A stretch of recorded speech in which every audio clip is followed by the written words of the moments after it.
नमस्कार स्टूडेंट्स, आपका अपने चैनल पे स्वागत और अभिनंदन है। आज हम क्षितिज का जो गद्य खंड है उसको करने वाले हैं। तो क्षितिज का जो पद्य खंड है वो किया जा चुका है। तो अब हम बहुत कम समय में इन चैप्टरों को, गद्य खंड के सभी चैप्टर एक साथ आपको करवाएंगे।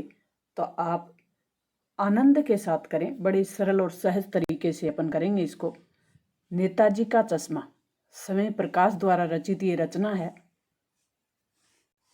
तो अति लघुत्रात्मक प्रश्नों में कहानी नेताजी का चश्मा के लेखक कौन है? तो स्वयं प्रकाश कहानी के लेखक हैं। लेखक स्वयं प्रकाश द्वारा लिखित किन्हीं दो कहानी संग्रह का नाम कौन सा है? सूरज कब निकलेगा और आदमी जात का आदमी। लेखक स्वयं प्रकाश के उपन्यासों के नाम क्या हैं?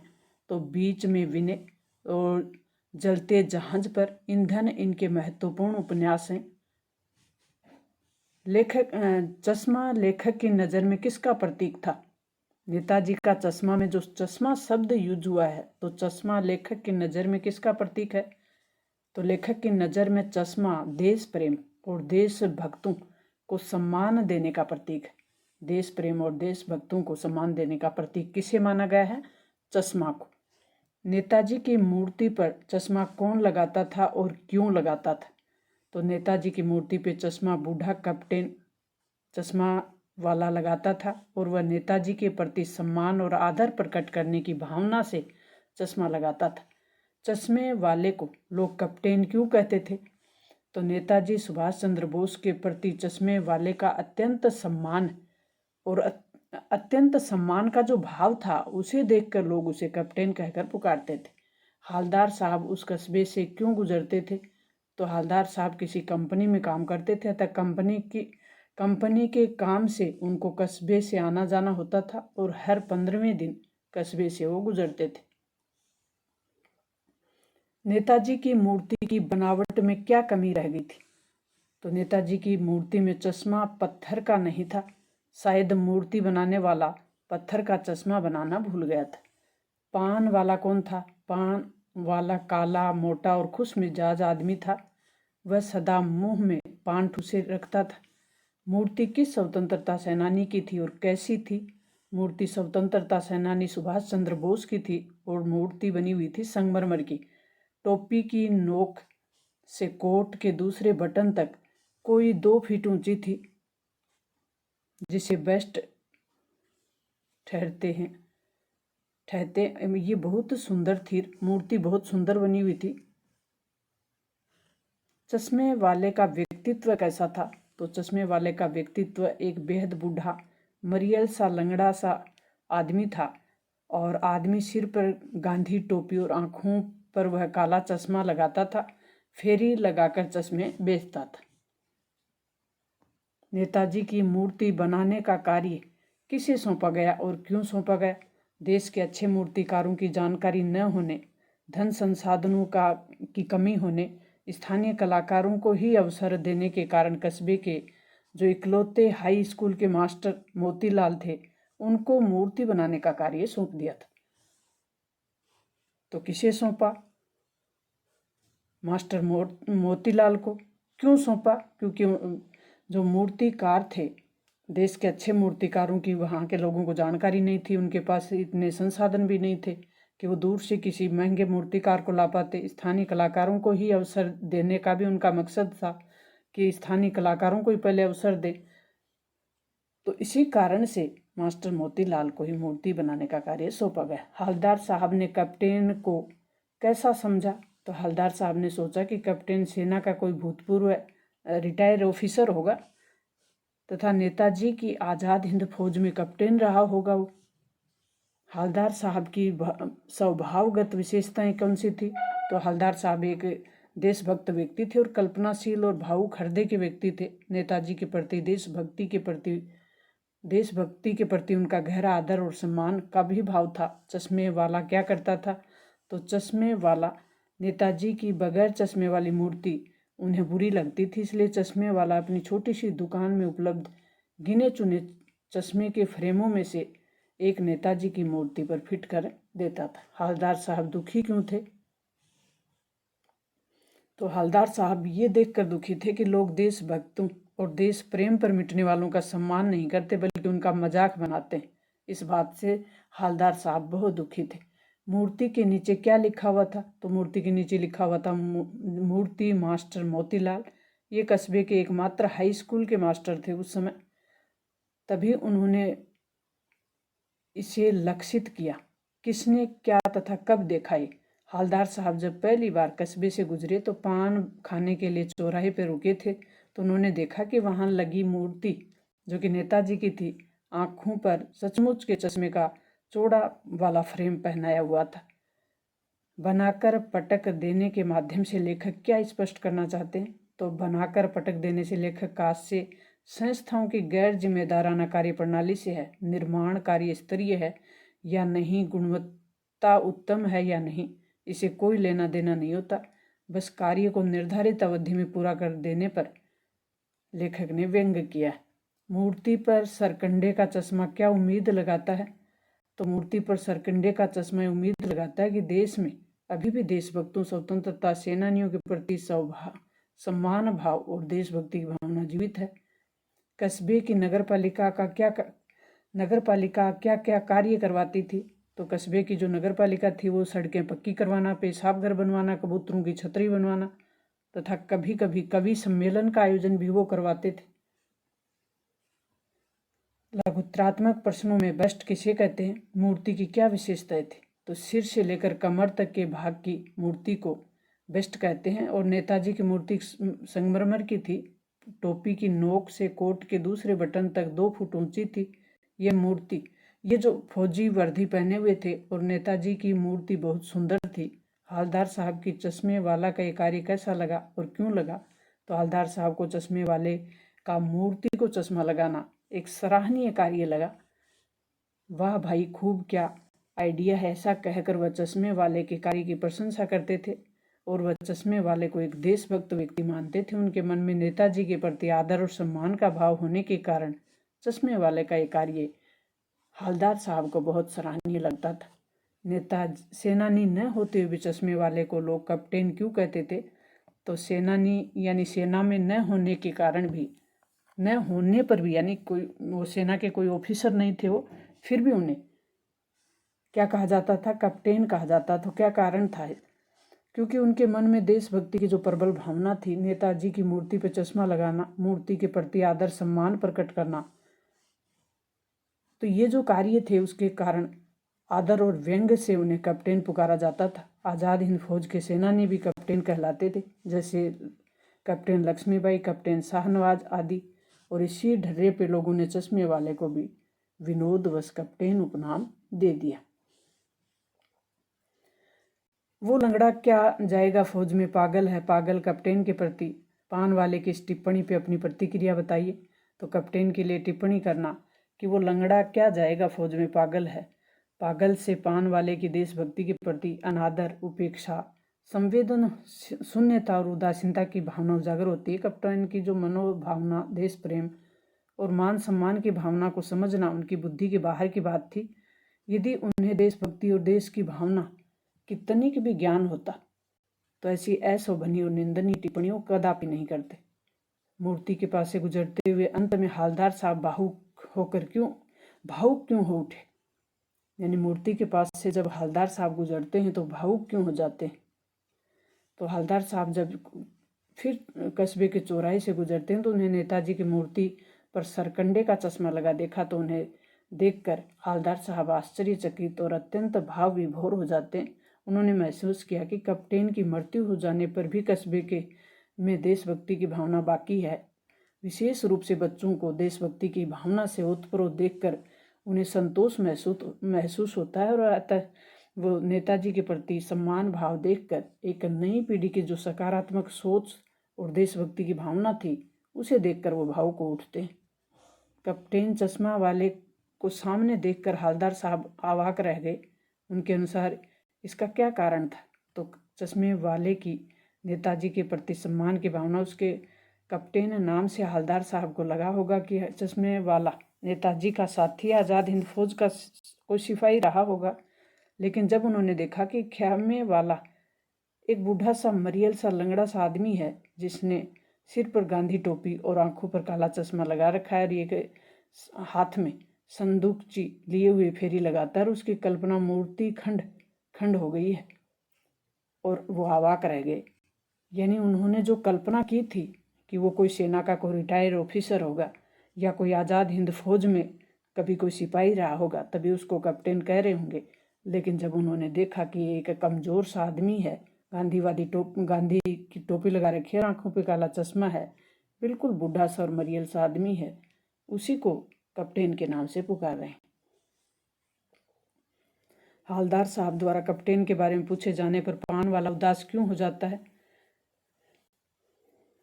तो कैप्टन साहब की मृत्यु होने, यानी क्योंकि कैप्टन की मृत्यु का दुख हो रहा था हवलदार साहब को। नेताजी का चश्मा कहानी में निहित देशभक्ति के संदेशों को अपने शब्दों में स्पष्ट कीजिए। तो नेताजी का चश्मा कहानी में लेखक ये संदेश देते हैं कि देशभक्ति प्रकट करने के लिए सेना में जाना जरूरी नहीं है, सैनिक होना और शक्तिशाली होना भी जरूरी नहीं है। हर देशवासी अपनी सोच और सामर्थ्य के अनुसार देश की सेवा करे, देश की सेवा में योगदान दे। तो देश से प्रेम करना और देशभक्तों का सम्मान करना भी सच्ची देशभक्ति है।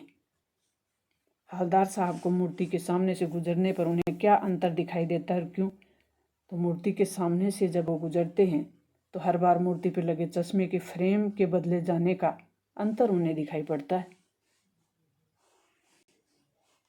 नेताजी की मूर्ति लगाने के कार्य को सफल और सराहनीय प्रयास क्यों बताया गया?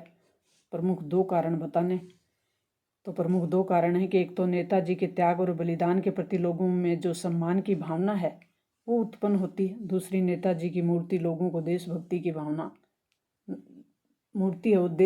भावना पैदा करती है। लेखक का परिचय क्या है? भारतीय समाज में सजग प्रहरी और वरिष्ठ कथाकार स्वयं प्रकाश अपनी कहानी उपन्यासों के लिए विख्यात है। उनका जन्म 20 जनवरी 1947 को जब देश आज़ाद हुआ तब इंदौर मध्य प्रदेश में हुआ और इन्होंने हिंदी में एमए किया और पीएचडी की उपाधि हासिल की। इनके अलावा मैकेनिकल इंजीनियर की पढ़ाई करने के पश्चात इनके द्वारा रचनाओं में मध्यम वर्गीय जीवन, वर्ग शोषण के विरुद्ध चेतना को प्रकट किया गया। इनको प्रेमचंद की परंपरा का महत्वपूर्ण कथाकार माना जाता है। 5 उपन्यास प्रकाशित हो चुके। इनके उपन्यास प्रमुख हैं जिनकी बात हम ऊपर कर चुके हैं कि कौन कौन से उपन्यास।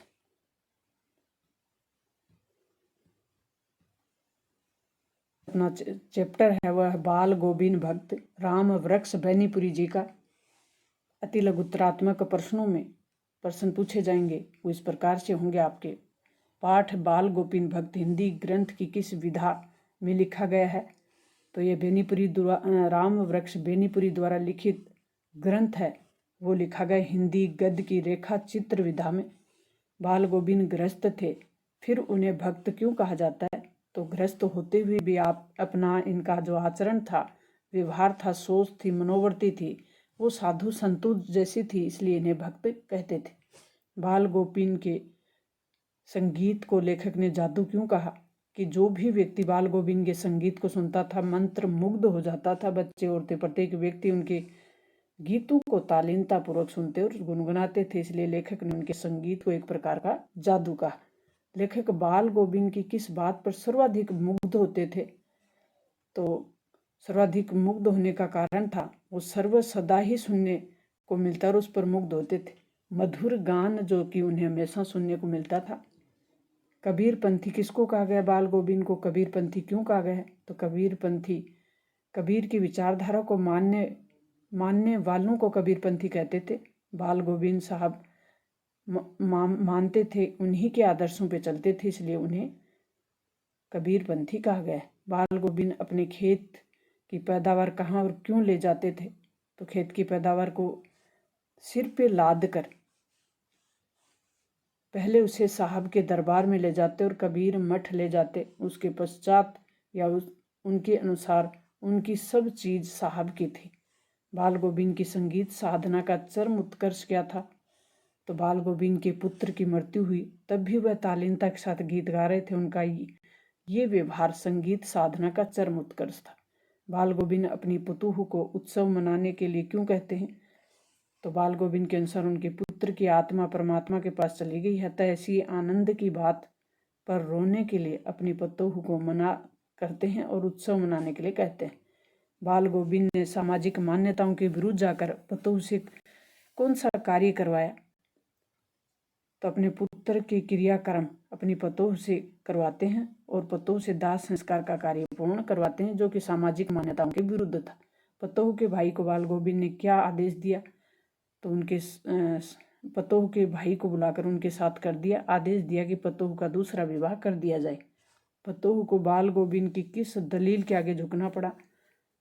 तो बाल गोविंद की दलील कि मैं घर छोड़कर चला जाऊंगा के आगे पतोह को झुकना पड़ा। साधु की सारी परिभाषाओं पर खरा उतरने वाला क्या हास्य है। एक सच्चे साधु में जो लक्षण होते हैं वह सब बाल गोविंद भक्त के आचरण में विद्यमान थे। इसलिए कहा गया है कि साधु की सारी परिभाषाओं पर खरे उतरने वाले थे वो। इसका यही हास्य है। इकलौते पुत्र की मृत्यु के बाद बाल गोविंद भक्त गा क्यों रहे थे? तो बाल गोविंद भक्त के अनुसार आत्मा अपनी प्रियतम परमात्मा के पास गई है, बिरहनी अपनी प्रेमी से जाकर मिल गई, इसलिए वे गाकर उत्सव मना रहे। मैं कभी कभी सोचता था ये पागल तो नहीं हो गए। ये कथन किसके बारे में कहा गया? क्यों? तो ये कथन बाल गोविंद के बारे में कहा गया क्योंकि वह अपनी रोती पुत्र वधू को उत्सव मनाने के लिए कह रहे थे। बाल गोविंद भक्त की पुत्र वधू कैसी थी? तो पुत्र वधू सुंदर सुशील प्रबंधिका के गुणों से युक्त थी। पतोह से क्या आशय है? पुत्र की वधू। पूर्व में लोही लगने का क्या आशय है? तो पूर्व में लोही लगने का आशय है सुबह के समय सूरज की लालिमा। सुबह सुबह जब सूर्य उदय होता है तो सूरज लाल दिखाई देता है, तो उसको कहा गया है सूरज की लालिमा, यानी सूरज में लोही का आशय, सूरज में लोही लगना। गर्मियों की उमस भरी शाम को बाल गोविंद भक्त शीतल और मनमोहक बना देते थे। कैसे? तो गर्मियों की उमस भरी शाम को वह अपने घर के आंगन में आसन लगा लेते थे। कुछ उनके प्रेमी लोग भी वहां आ जाते थे। एक निश्चित लत और गति के साथ, ताल और गति के साथ उनकी प्रेमी मंडली बाल गोविंद भक्त के साथ गीतों को दोहराती हुई, यानी उनके पीछे पीछे गीतों को दोहराती और बाल गोविंद खजड़ी के लिए आंगन में नाचते। सारा आंगन नृत्य और संगीत से ओतप्रोत हो जाता था। बाल गोविंद की मृत्यु उन्हीं के अनुरूप हुई। स्पष्ट कीजिए। तो बाल गोविंद भक्त संत प्रवृत्ति के व्यक्ति थे। उन्होंने जीवन भर स्नान, दान, स्थान, व्रत आदि नियमों का पालन किया और मृत्यु पर्यंत उनको निभाया। उनकी इच्छा के अनुसार प्रभु भक्ति करते हुए मृत्यु मिले। वैसे ही भक्ति जो गीत गा रहे थे उनके आत्मा प्रियतम आत्मा से जा मिले। घर परिवार होते भी वह साधु की सभी परिभाषाओं से खरे उतरने वाला है। कथन का स्पष्ट कीजिए। तो ऊपर देखा हमने, भक्त की हर चीज साहब की थी। भक्त की मान्यता उनके किस आचरण से प्रभावित होती है? तो बाल गोविंद भक्त गृहस्थ थे, लेकिन उनकी सब चीज साहब की थी। उनके खेत में जो पैदा होता था सिर पर लाद कर वह कबीर मठ ले जाते और भेंट रूप में रख देते थे और प्रसाद रूप में जो मिलता उसी से अपना गुजारा करते थे। इससे सिद्ध होता उनकी सब चीजें हैं वो साहब की मानते थे। धान की पोराई के समय समूचे माहौल को भक्त की सवर लहरियां किस तरह चमत्कृत कर देती थी, उस माहौल का शब्द चित्र है वो लिखिए। तो किस तरीके से उनका चित्रण किया है ये आप देख सकते हैं। आषाढ़ का महीना रिमझिम वर्षा के साथ गांव के सभी किसान खेतों में रोपनी कर रहे थे, यानी खेतों में बुआई कर रहे थे। तो ये किस तरीके से उनका वर्णन हुआ है। लेखक बाल गोविंद भक्त के आधार पर क्या संदेश देते हैं? तो लेखक ये संदेश देते हैं बाल गोविंद भक्त के माध्यम से कि साधुत्व का पालन करना, यानी संतों जैसा व्यवहार करना गृहस्थ जीवन में भी निभाया जा सकता है। नियमों पर दृढ़ रहकर, संतोषी प्रवृत्ति रखकर, ऊंच नीच के भेदभाव को त्याग कर, मोह माया के जाल से दूर रहकर, सामाजिक कुरीतियों को दूर करने के लिए प्रयत्नशील होकर भी साधुत्व का जीवन जिया जा सकता है। भक्त नहीं रहे, सिर्फ इसका पंजर पड़ा है। पंक्ति से क्या आशय है? तो इस पंक्ति से आशय जो भक्त की मृत्यु हो जाती है, अब वो संसार से विदा ले चुके हैं और उनकी आत्मा शरीर रूपी पिंजरे को छोड़कर जा चुकी है। बाल गोविंद भक्त अपने बेटे का विशेष ध्यान क्यों रखते थे? तो मोह के कारण ऐसा नहीं था। बेटे से विशेष प्रेम और ध्यान पुत्र मोह के कारण नहीं था, बल्कि उनका पुत्र काम काज में सुस्त और शरीर से दुर्बल था, और वह ये मानते थे कि जो कमजोर और निगरानी के हकदार होते हैं उनसे अधिक स्नेह रखना चाहिए। लेखक का परिचय। राम वृक्ष बेनीपुरी के व्यक्तित्व और कर्तृत्व का परिचय किस प्रकार देंगे अपन। हिंदी भाषा के प्रसिद्ध ये साहित्यकार थे। भारतीय स्वतंत्रता संग्राम के अमर सेनानी राम वृक्ष बेनीपुरी का जन्म 1899 में बिहार के मुजफ्फरपुर जिले के बेनीपुर गांव में होता है। मैट्रिक की परीक्षाएं पास करने से पहले ही 1920 में महात्मा गांधी के असहयोग आंदोलन में भाग लेते हैं, यानी कूद पड़े। 1930 से 42 तक जब देश का स्वतंत्रता आंदोलन चला, उसमें जेल में ही व्यतीत ये अपना समय करते हैं। आपके इनके द्वारा रचित रचना, ये रचना ही इनकी बाल गोविंद भक्त की संगीत साधना सबका ध्यान खींचकर ही रहती है। प्रस्तुत अवतरण पाठ्य पुस्तक किससे लिया गया? क्षितिज के भाग 2 से। और कहाँ से? बाल गोविंद भक्त से। लेखक कौन है? राम वृक्ष बेनीपुरी। प्रसंग कैसे बताएंगे कि लेखक ने इस अंश में भगत जी के पुत्र की मृत्यु, पतोहू के चरित्र और भगत जी के व्यक्तित्व को उच्चतम रूप में परिचय करवाया। व्याख्या। लेखक का कहना है कि जिस तरह बाल गोविंद के पुत्र की मृत्यु हुई उस दिन उनकी संगीत साधना का सबसे उच्चतम दिन था, और उनका इकलौता पुत्र था। उनकी मृत्यु के दुखद अवसर पर भी उनका गायन बंद नहीं हुआ। तो इस प्रकार से उनकी व्याख्या इनके द्वारा की गई। विशेष क्या है इसमें? लेखक ने भक्त के व्यक्तित्व का सजीव और मार्मिक चित्रण किया है। देशज शब्दों के साथ खड़ी बोली का भी इसमें प्रयोग हुआ है। भाषा शैली सरल, सहज और बोधगम्य है, यानी जो समझ सके, समझ में आ सके। नीचे इस प्रकार लौटे तो तबीयत उनका पंजर पड़ा है, ये भी क्षितिज के भाग 2 संकलित में बाल गोविंद भक्त से लिया गया है, और ये इसके लेखक भी राम वृक्ष बेनीपुरी। ये जब बाल गोविंद की मृत्यु हो जाती है उस समय का वर्णन किया गया है। तो इसकी व्याख्या आप देखें किस तरीके से हुई है। बाल गोविंद भक्त पाठ के आधार पर बाल गोविंद भक्त का चरित्र चित्रण करना है, ये निबंधात्मक प्रश्न। तो इसमें ऊपर हम लगभग पढ़ चुके हैं कि किस तरीके का चित्रण उनका हुआ है। लखनवी अंदाज यशपाल, इसमें अति लघुत्रात्मक प्रश्न किस प्रकार के होंगे ये हम देख लेते हैं पहले। लेखक ने सेकंड क्लास का टिकट क्यों खरीदा? तो लेखक ने अपनी नई कहानी के कथ्य के बारे में एकांत में सोचने, उनके इरादे से सेकंड क्लास के डिब्बे को चुना। सेकंड क्लास के डिब्बे में भीड़ नहीं होती और वह प्राकृतिक दृश्य का आनंद लेने के लिए वह डिब्बा चुनते हैं। लखनवी अंदाज व्यंग रचना में लेखक किस पर कटाक्ष करते हैं?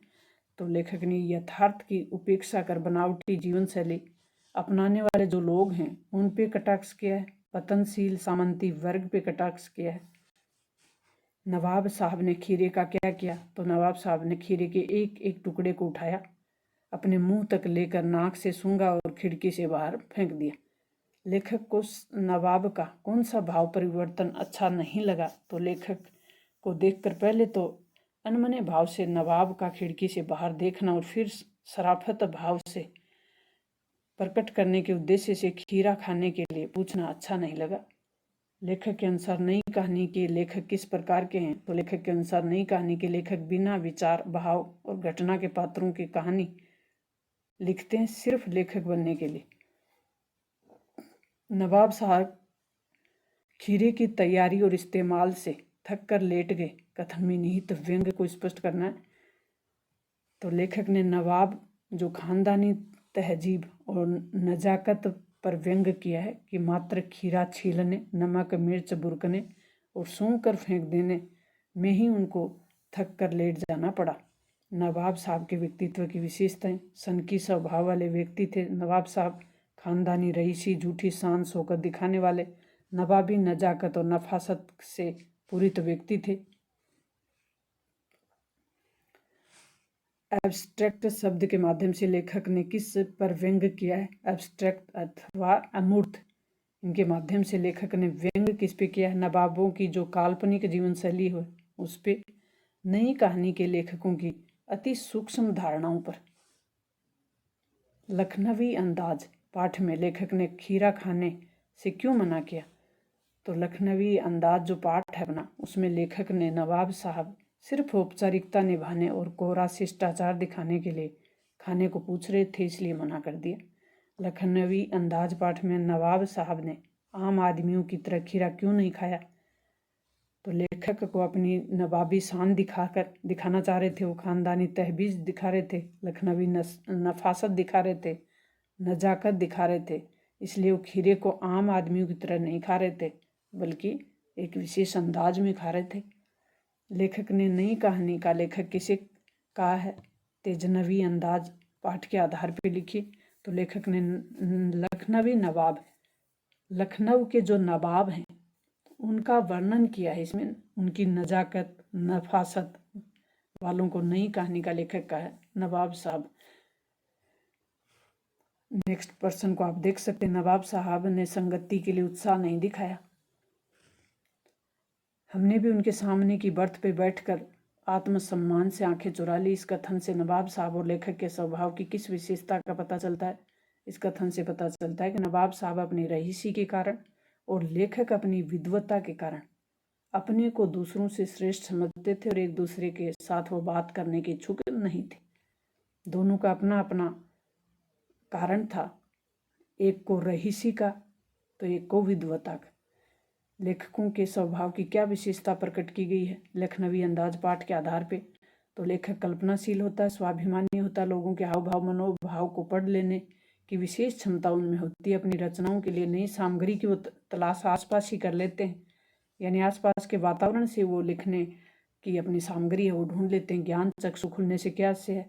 तो लेखक नवाब साहब के खीरे खाने के तरीके को देखकर समझ गए कि खानदानी जो रईस खाद्य पदार्थों को बिना मुंह से खाए पेट भर सकते थे, तो नई कहानी के लेखक भी बिना विचार पात्र घटना कहानी की रचना कर सकते हैं।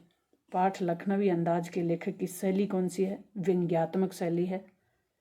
हमने भी अपने सामने की बर्थ पे बैठकर आत्मसम्मान से आंखें चुरा ली।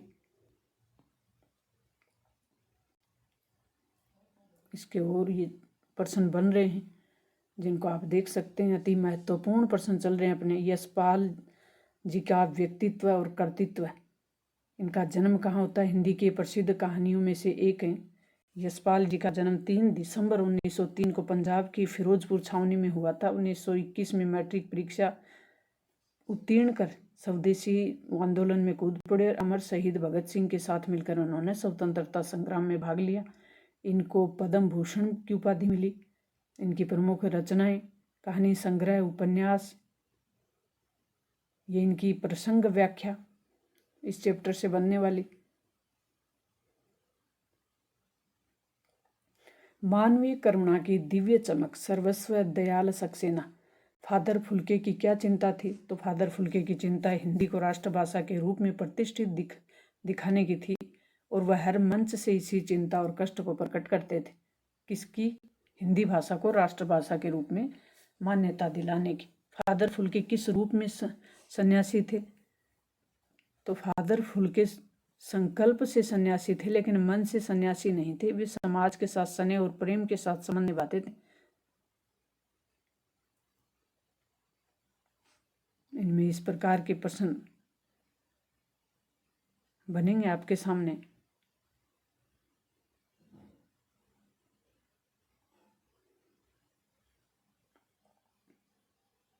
एक कहानी यह भी, मनु भंडारी की रचना है। एक कहानी यह भी अति लघुत्रात्मक प्रश्न इससे कौन से होंगे? लेखिका मनु भंडारी का जन्म कहाँ हुआ? तो मध्य प्रदेश के भानपुर गांव में हुआ। मनु भंडारी के पिता किस कार्य में लगे हुए थे? तो पिता अंग्रेजी हिंदी शब्दकोश को तैयार करने के कार्य में लगे हुए थे। मनु भंडारी के परिवार में विवाह के लिए अनिवार्य योग्यता क्या थी?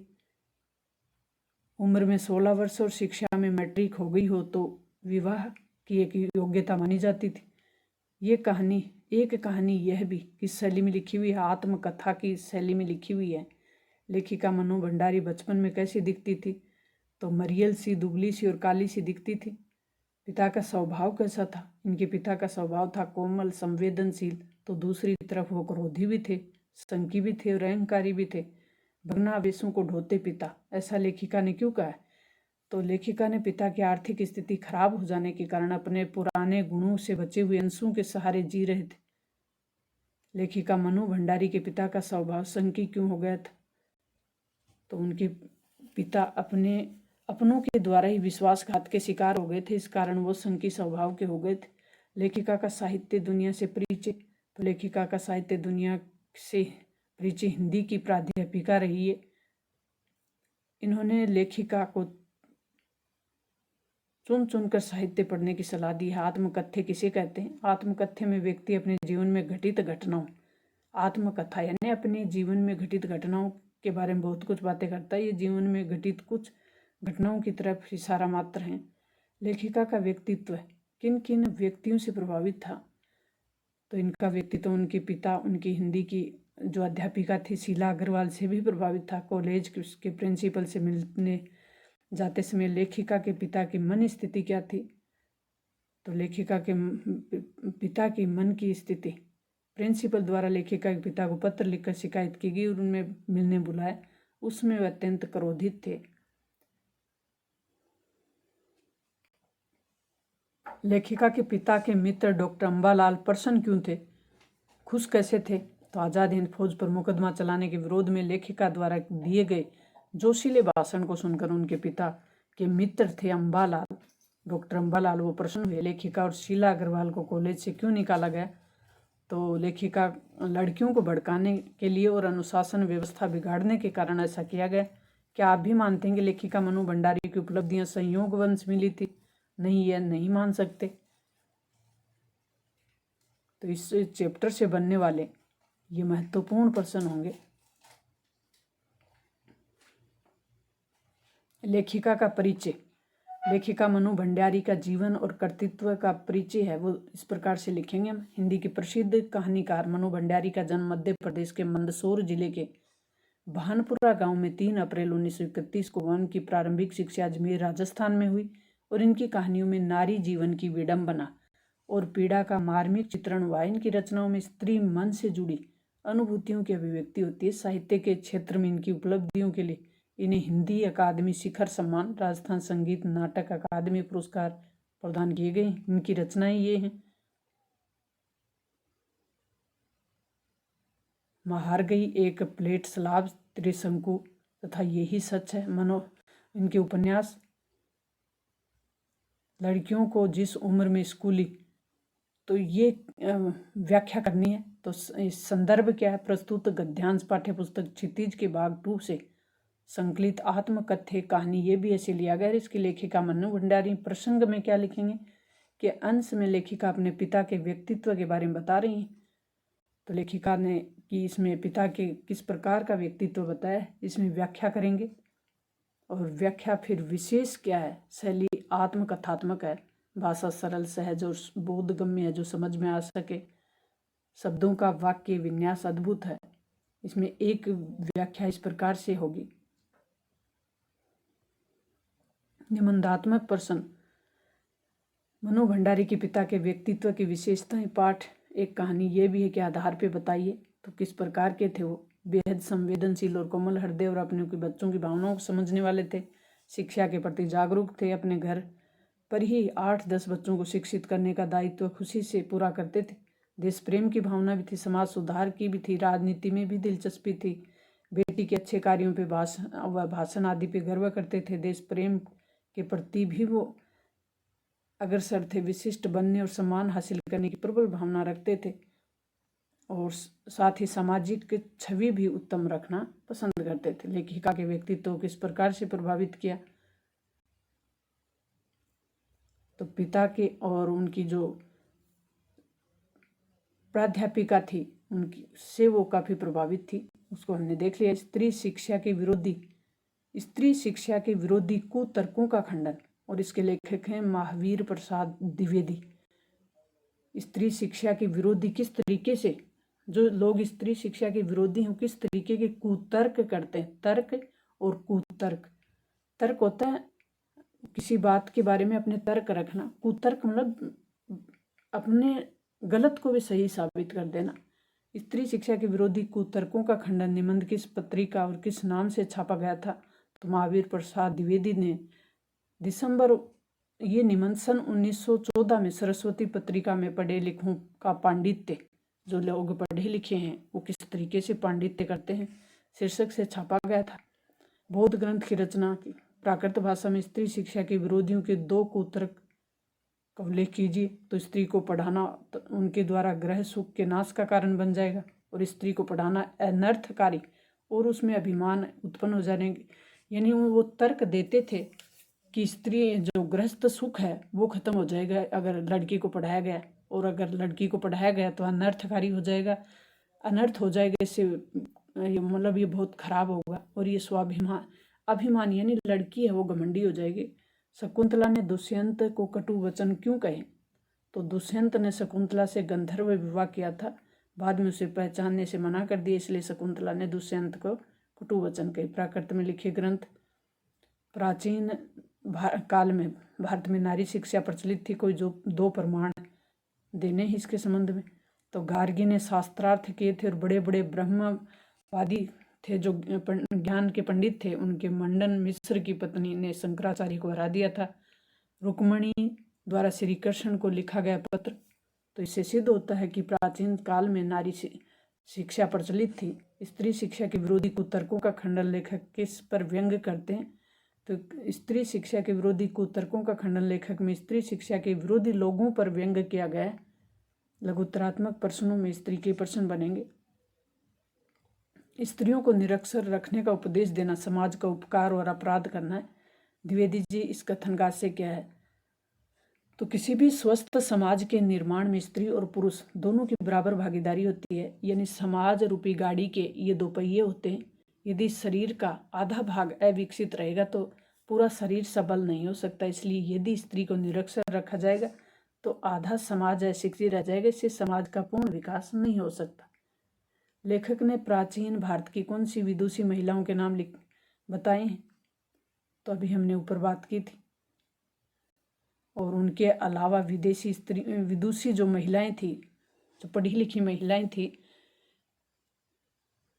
पुरुष को विद्वान पुरुष कहते हैं और महिला को विद्वान बताते हैं, तो विदुषी शब्द यूज करते हैं। विश्वम्भरा, विजा, गार्गी, रीति अत्रि की पत्नी सीता, रुक्मणी, मंडन मिश्र की पत्नी, त्रिपिटक की थेरी गाथाओं को कवियत्री शकुंतला के नाम का उल्लेख आदि विद्वताओं के प्रमाण प्रस्तुत किए थे। पुराने समय में स्त्रियों द्वारा प्राकृत भाषा में बोलना तो उनके अनपढ़ होने का सबूत पाठ के आधार पर स्पष्ट करना है। तो इस प्रकार से आप इसको देख सकते हैं। महावीर प्रसाद द्विवेदी जी के जीवन परिचय को आप देख सकते हैं। इनका जन्म कहाँ हुआ? रायबरेली, उत्तर प्रदेश में। इनके द्वारा प्रमुख रचनाएं कौन सी हैं? पठित गद्यांश की सप्रसंग व्याख्या। इस प्रकार का गद्यांश निबंधात्मक प्रश्न में कुछ पुरातन पंथी लोग स्त्रियों की शिक्षा के विरोधी थे। द्विवेदी जी ने क्या तर्क देकर स्त्री शिक्षा का समर्थन किया? तो लोग जो कि स्त्री शिक्षा के विरोधी थे, कुतर्क प्रस्तुत करते थे।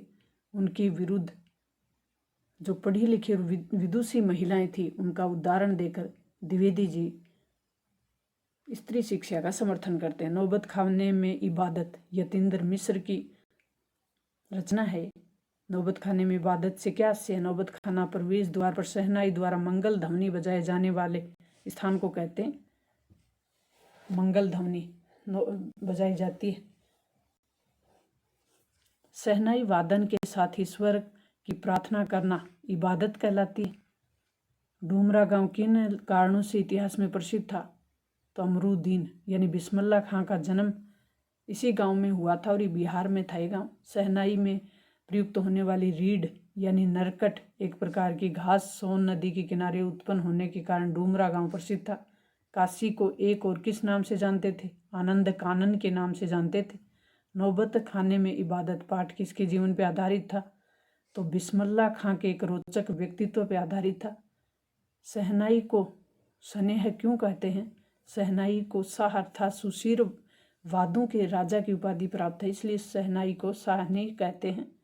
सुशीर वाद है शहनाई, यानी फूंक मारकर जो यंत्र बजाया जाता है, वाद यंत्र, उसको कहते हैं सुशीर वाद। शहनाई कैसा वाद है? शहनाई खां को बिस्मिल्लाह खां को शहनाई की मंगल ध्वनि का नायक क्यों कहते हैं?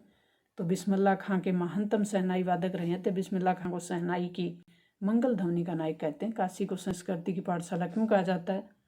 तो भारतीय संस्कृति की संगम स्थली है यह। इससे बनने वाले इस प्रकार के प्रश्न होंगे आपके। तो अति महत्वपूर्ण प्रश्नों की सीरीज है अपनी।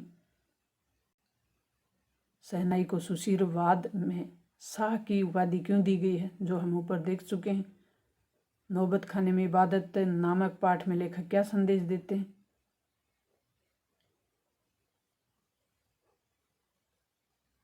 इससे पठित गद्यांश की सह प्रसंग व्याख्या वाले प्रश्न इस तरीके से बनेंगे।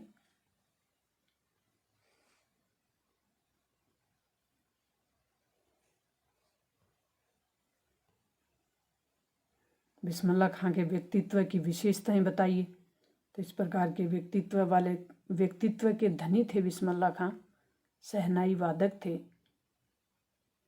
बिस्मिल्लाह खां कला के अनन्य उपासक थे। तर्क सहित उत्तर दीजिए। संस्कृति भंदत आनंद कौशल्यान। संस्कृति पाठ में सबसे बड़ा आविष्कारक किसे माना गया है? तो संस्कृति पाठ में सबसे बड़ा आविष्कार माना गया जिसने सुई और धागे का आविष्कार किया हो। आग का आविष्कार किया हो, सुई और धागे का आविष्कार किया हो, उसे माना है। संस्कृति और असंस्कृति में क्या अंतर बताया गया है? तो मानव का विकास, ज्ञान और कल्याण की भावना होती है, वो संस्कृति है। मानवता के द्वारा विनाश और कल्याण की भावना होती है, तो उसे कहा गया है संस्कृति। मोती का भरा थैला किसे कहा गया है? तो मोती का भरा थैला आकाश के खिले तारों को कहा गया है। किस आधार पर आग सुई को आविष्कारक कहा गया है? तो आग सुई का आविष्कार योग्यता, प्रवृत्ति और प्रेरणा पे बल देते हैं, इसलिए इसे कहा गया कि आविष्कार है। संस्कृति पाठ के लेखक ने संस्कृत व्यक्ति किसे कहा है?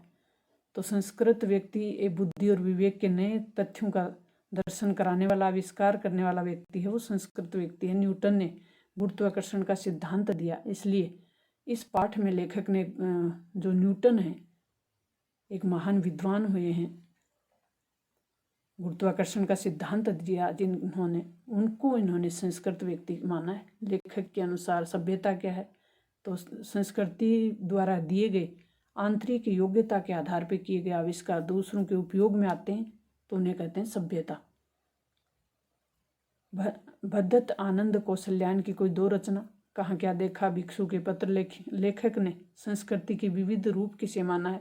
तो लेखक ने आग और सुई, धागा आविष्कार करने वालों की भावना को, तारों की जानकारी प्राप्त करने की जिज्ञासा को, दूसरों के दुख को लेकर भावुक बनाने वाली प्रेरणा और महामानवता को संस्कृति के विविध रूप माना है। संस्कृति पाठ में सर्वस्व त्याग के कौन से उदाहरण हैं? तो संस्कृति पाठ में सर्वस्व त्याग के उदाहरण है, जैसे माता रोगी बच्चे को सारी रात गोद में लिए बैठी रहती है, लेकिन डबल रोटी का टुकड़ा स्वयं न खाकर दूसरों को खिलाता था। कार्ल मार्क्स ने लेनिन की बताई है कि डबल रोटी का टुकड़ा वो खुद न खाकर दूसरों को खिलाता था। कार्ल मार्क्स ने मजदूरों के लिए जीवन भर कष्ट झेले। सिद्धार्थ ने मानवता के हित के लिए अपना सारा सुख त्याग दिया। सिद्धार्थ यानी महात्मा बुद्ध।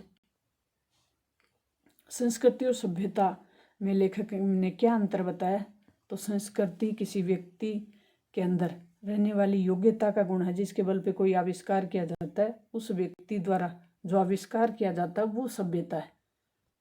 लेखक की दृष्टि में संस्कृति और सभ्यता की सही समझ अब तक क्यों नहीं हो पाई है? तो लेखक का मानना है कि हम इन दिनों सभ्यता और संस्कृति को एक ही समझ लेते हैं, इन दोनों के अंतर को समझने का प्रयास ही नहीं हुआ, और संस्कृति को देश धर्म के आधार पर बांटकर परिभाषित करने की प्रवृत्ति के कारण इसकी सही समझ में नहीं बन पाई। लेखक के अनुसार संस्कृति कब असंस्कृति हो जाती है?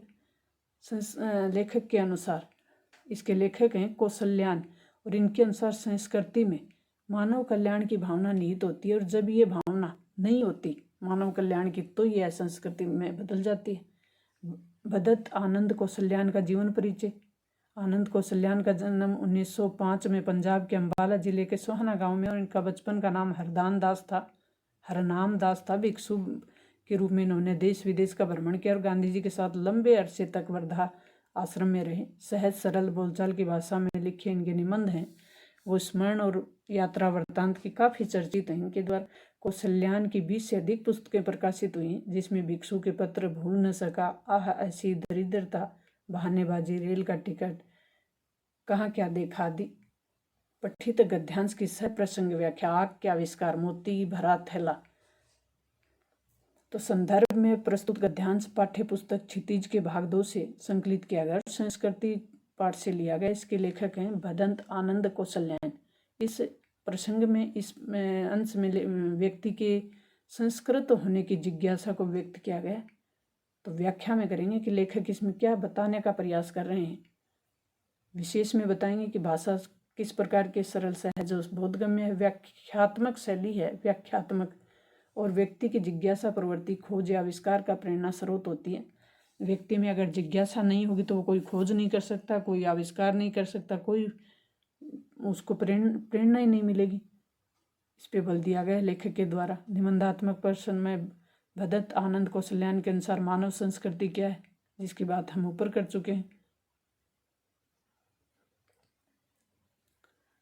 कर्तिका के सभी चैप्टर आपके लिए डाले हुए हैं। तो ये हिंदी की आपकी पूरी पाठ्य पुस्तक और व्याकरण सभी चैप्टर डाल दिए गए हैं। अगर आप चैनल पे नए हैं तो चैनल को सब्सक्राइब कर लें, बेल आइकन दबा लें, ताकि नेक्स्ट वीडियो जब भी बने आप तक पहुंचे।